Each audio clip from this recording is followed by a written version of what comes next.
तो question number 4 में हमें दिया है the angle of elevation of the top of the tower. Means किसी टावर के टॉप पे एक एंगल ऑफ एलिवेशन बन रहा है from A point on the ground. और वो एंगल ऑफ एलिवेशन कहाँ से बनाया जा रहा है? एक पॉइंट है कोई ग्राउंड के ऊपर, which is 30 metre away from the foot of the tower. और वो पॉइंट कितनी दूर है टावर के फुट से? 30 मीटर दूर। और वो एंगल है कितने डिग्री का? वो भी बता दिया, 30 डिग्री का है। और हमें बतानी है find the height of the tower. Means वो जो टावर है उस टावर की हाइट कितनी है ये बताइए। तो बहुत सिंपल सा क्वेश्चन है ये। तो इसके अंदर हमें क्या काम करना है, एक टावर बना लेते हैं हम। मान लीजिए एक टावर है आपका और उस टावर में उसका नाम हम दे देते हैं ए बी। ठीक है। अब इस टावर का जो फुट है, फुट तो ये है बी वाला पॉइंट, ये वाला हो गया इसका टॉप।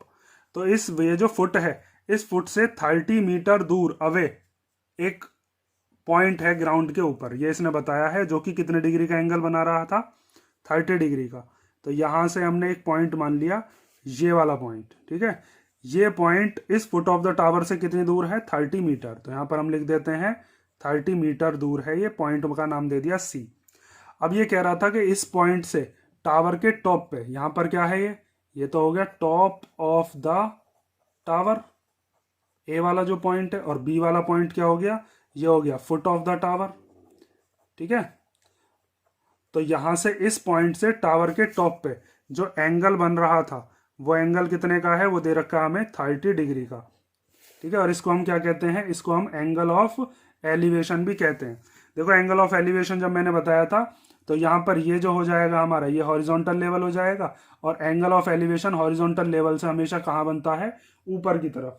जब मैंने आपको इंट्रोडक्शन पढ़ाया था उसमें मैंने ये चीज़ बताई थी कि एंगल ऑफ एलिवेशन जो है वो क्या होता है? हॉरिजॉन्टल लेवल से ऊपर की तरफ बनता है। और लाइन ऑफ साइट और हॉरिजॉन्टल लेवल के बीच के एंगल को ही एंगल ऑफ एलिवेशन कहते हैं। उसकी डेफिनेशंस भी बताई थी। तो यहाँ पर हमको क्या क्या चीज़ दे रखी है? हमको बस ये दे रखा है कि ये वाला जो डिस्टेंस है 30 है और ये जो एंगल है ये 30 है। हमें निकालनी क्या है? Height of the tower. तो आप देखोगे कि ये जो थीटा है, इस थीटा के सामने वाला ये तो हो गया परपेंडिकुलर, और ये क्या हो गया? बेस। तो परपेंडिकुलर और बेस का रिलेशन टेन में होता है हमारे पास। ये चीज़ पढ़ी है ना, P B P upon H H B. Means Pandit Badri Prasad हर हर बोले। तो यहां पर होता है आपके पास टेन। टेन का मतलब परपेंडिकुलर अपॉन बेस। ठीक है। ये चीज लिखनी नहीं है आपको। तो यहां पर हम क्या काम करेंगे? अब सबसे पहले हम लिखते हैं कि in triangle A B C, A B C triangle के अंदर यहां से यहां तक का जो डिस्टेंस है, बी सी वाला जो डिस्टेंस है वो कितना है हमारे पास? 30 मीटर। और हमें निकालनी क्या है? हमें क्या निकालनी है इसमें? टू फाइंड करनी है हमें height of the tower. Tower की हाइट कितनी है उसका नाम हमने क्या दिया है? उसका नाम है ए बी। ठीक है। वो हमें बतानी है कि वो कितनी है। अब इसमें आप क्या लगाओगे? इसमें हम लगाते हैं, इसमें हम लगाएंगे टेन 30 डिग्री। तो टेन 30 कितना होता है उसकी वैल्यू आपको पता होनी चाहिए। और वैसे ये क्या होता है? Perpendicular upon base. तो अभी मैंने बताया था यहाँ पे इसके सामने वाला ये परपेंडिकुलर हो जाएगा ए बी, और बेस क्या हो जाएगा यहाँ से यहाँ तक? B C. तो टेन 30 की वैल्यू कितनी होती है आपके पास? 1/√3। ए बी और बी सी में से आपके पास बी सी है कितना? 30। ए बी हमें निकालना है तो ए बी को ऐसे छोड़ दो, बी सी कितना है? 30, ऐसे लिख लो।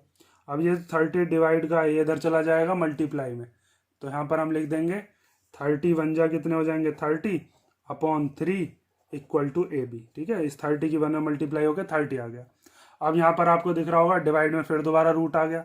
तो अब हम क्या कर देंगे? इसको रेशनलाइज कर देंगे। तो 30/√3, इसकी मल्टीप्लाई ऊपर नीचे कर दो, √3 into √3 equal to A B. तो जब 30 की √3 में करेंगे तो कितना आ जाएगा? 30√3 और √3 की √3 में करके कितना आ गया? 3 इक्वल टू ए बी। 3 से जब 30 को काटेंगे तो कितना आएगा? 10। तो हमारे पास ए बी कितनी आ गई? ए बी आ गई 10√3। और ए बी ही हमारी क्या थी? Height of the tower. तो हम लिख देंगे therefore height of the tower is 10√3 metre. ठीक है। बात समझ में आई? तो यहाँ से आपका क्वेश्चन नंबर 4 कंप्लीट होता है।